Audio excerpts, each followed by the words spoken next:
జోరుగా హుషారుగా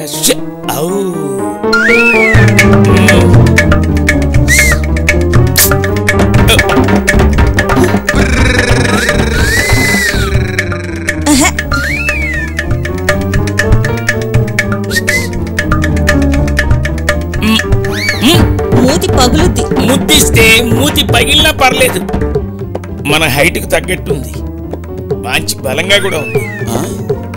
వస్తున్నా, నీ పని చెప్తా.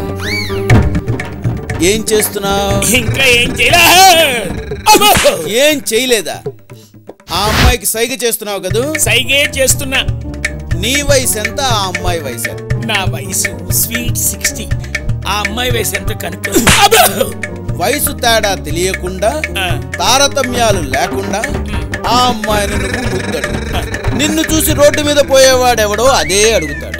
ఆ తర్వాత వాడిని చూసి ఇంకెవడో అడుగుతాడు. ఆ తర్వాత ఇంకెవడో అడుగుతాడు. ఆ రకంగా అమ్మాయికి అందరూ ముద్దులు పెట్టి పెట్టి పెట్టి పెట్టి ఆ అమ్మాయిని పాడు చేస్తారు. మీరు జైలుకి ఎవరినైనా ఎక్కడైనా ఇలాగే పొల్యూట్ చేస్తావా? సొసైటీని పొల్యూట్ చేయడానికే నువ్వు పుట్టావా? ఇంకోసారి ఇలా పొల్యూట్ చేస్తూ కనబడ్డావో నిన్ను ఊరుకోను.